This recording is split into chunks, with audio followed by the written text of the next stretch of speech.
Assalamualaikum warahmatullahi wabarakatuh. Perkenalkan, nama saya Nur Laila dari jurusan PJJ Akuntansi. Di sini saya akan mempresentasikan tugas semester dari mata kuliah Perpajakan 2, yaitu tentang pajak daerah Kabupaten Cirebon. Langsung saja kita masuk ke topik pembahasan. Topik pembahasan yang akan saya bahas yang pertama yaitu ada layanan pajak daerah Kabupaten Cirebon, yang kedua yaitu alur proses pajak, yang ketiga yaitu jenis pajak daerah yang dipungut di Kabupaten Cirebon, lalu yang terakhir yang keempat yaitu perkembangan pendapatan pajak daerah di Kabupaten Cirebon. Langsung saja ke pembahasan yang pertama yaitu layanan pajak daerah Kabupaten Cirebon. Layanan pajak di daerah Kabupaten Cirebon yaitu memiliki beberapa. Yang pertama yaitu pelayanan PBB, terdiri dari mutasi PBB, SPPT PBB baru, pembetulan SPPT PBB, pembatalan SPPT PBB, salinan SPPT PBB, keberatan PBB, lalu ada pengurangan PBB. Lalu yang kedua yaitu validasi BPKTB, yang ketiga pendaftaran wajib pajak daerah, lalu yang keempat yaitu pendaftaran objek pajak daerah. Langsung saja ke poin pembahasan yang kedua yaitu alur proses pajak.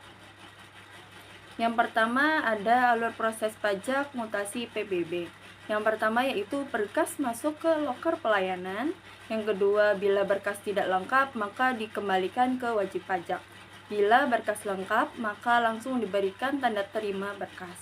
Lalu cek piutang pajak PBB, bila terdapat piutang maka diwajibkan untuk melunasi piutang pajak tersebut. Lalu ada verifikasi berkas pelayanan oleh petugas verifikasi.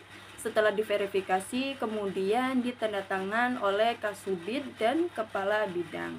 Lalu penginputan data oleh petugas input dan pemrosesan pencetakan mutasi SPPT PBB, dan terakhir yaitu pembuahan sampel oleh petugas pelayanan. Yang kedua yaitu ada alur proses pajak SPPT PBB. Berkas masuk ke loker pelayanan, bila berkas tidak lengkap maka dikembalikan ke WP atau wajib pajak. Bila berkas lengkap maka langsung diberikan tanda terima berkas. Lalu yang kedua yaitu verifikasi berkas pelayanan oleh petugas verifikasi. Lalu ada pengecekan lapangan objek tersebut oleh petugas lapangan. Lalu membuat berita acara pengecekan oleh petugas lapangan. Setelah diverifikasi kemudian ditandatangan oleh Kasubid dan Kepala Bidang. Lalu penginputan data oleh petugas input dan pemrosesan pencetakan SPPT data baru. Dan yang terakhir yaitu pembuahan stempel oleh petugas pelayanan. Alur proses pajak yang ketiga yaitu pembetulan SPPT PBB. Berkas masuk ke loker pelayanan, bila berkas tidak lengkap maka dikembalikan ke WP. Bila berkas lengkap maka langsung diberikan tanda terima berkas. Lalu cek piutang pajak PBB, bila terdapat piutang maka diwajibkan untuk melunasi piutang pajak PBB tersebut terlebih dahulu. Lalu ada verifikasi berkas pelayanan oleh petugas verifikasi. Setelah diverifikasi kemudian ditandatangan oleh Kasubid dan Kepala Bidang. Lalu ada penginputan data oleh petugas input, pemrosesan pencetakan perbaikan SPPT PBB, lalu yang terakhir yaitu pembubuhan stempel oleh petugas pelayanan. Lalu ada alur proses pajak yang keempat yaitu pembatalan SPPT PBB. Berkas masuk ke loker pelayanan, bila berkas tidak lengkap maka dikembalikan ke WP. Bila berkas lengkap maka langsung ditanda terima berkas. Lalu ada cek piutang pajak PBB bila terdapat piutang maka diwajibkan untuk melunasi piutang PBB tersebut terlebih dahulu. Lalu ada verifikasi berkas pelayanan oleh petugas verifikasi. Setelah diverifikasi kemudian ditandatangan oleh Kasubid dan Kepala Bidang. Lalu ada penginputan data oleh petugas input lalu pemrosesan percetakan pembatalan SPPT PBB, lalu yang terakhir yaitu pembubuhan stempel oleh petugas pelayanan. Lalu ada alur proses pajak yang kelima, yaitu salinan SPPT PBB. Yang pertama, berkas harus masuk ke loker pelayanan terlebih dahulu. Bila berkas tidak lengkap, maka dikembalikan ke WP.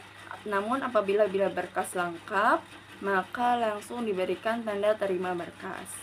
Lalu ada cek piutang pajak PBB. Bila terdapat piutang, maka digunakan untuk melunasi piutang pajak tersebut. Verifikasi berkas pelayanan oleh petugas verifikasi, lalu setelah diverifikasi kemudian ditandatangan oleh Kasubid dan Kepala Bidang.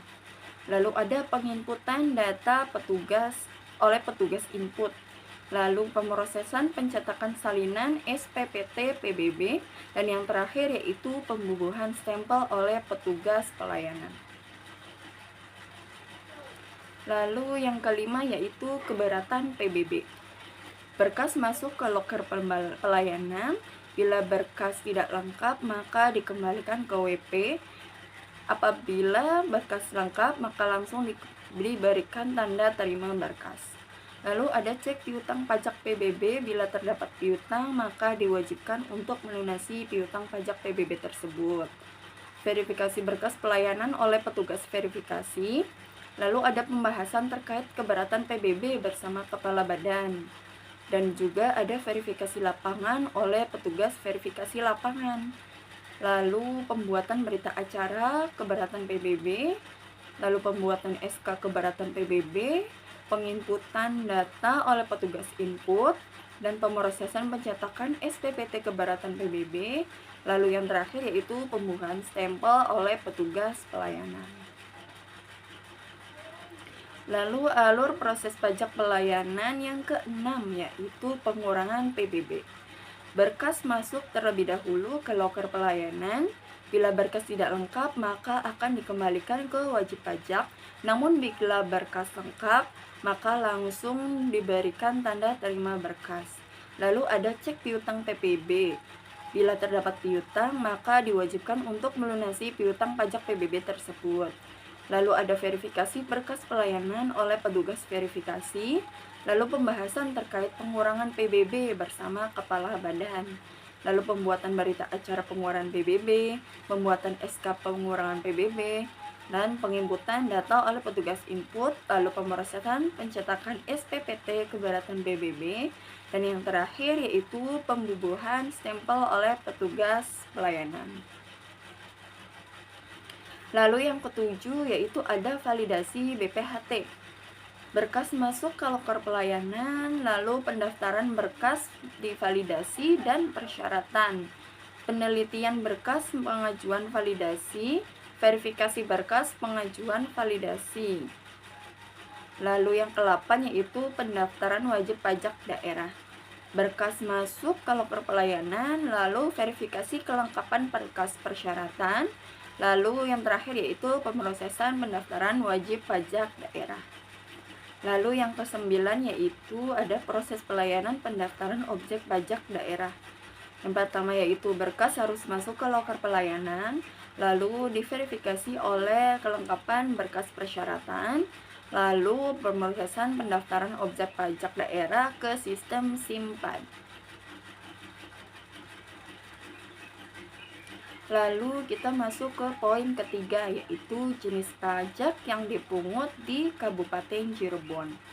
Jenis pajak yang dipungut di Kabupaten Cirebon yaitu ada 10. Yang pertama yaitu pajak hotel, yang kedua pajak restoran, yang ketiga pajak hiburan, yang keempat pajak reklame, yang kelima yaitu pajak mineral bukan logam dan batuan, lalu yang keenam pajak parkir, yang ketujuh pajak air tanah, yang kedelapan pajak sarang burung walet, lalu yang kesembilan pajak bumi dan bangunan pedesaan dan perkotaan, lalu yang terakhir yang ke-10 yaitu bea perolehan hak atas tanah dan bangunan atau BPHTB.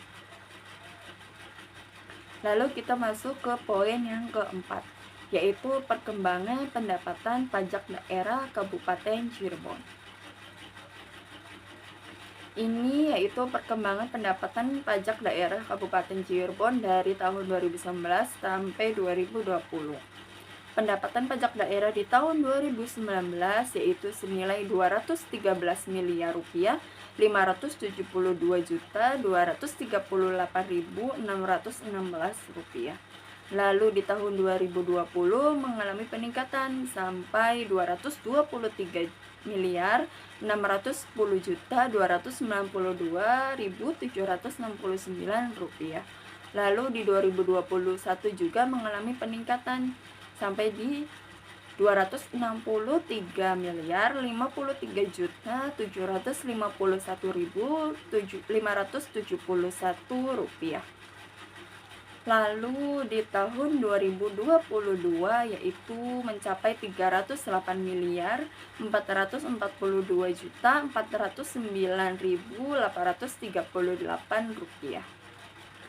Pada setiap tahunnya, pendapatan pajak daerah selalu mengalami peningkatan.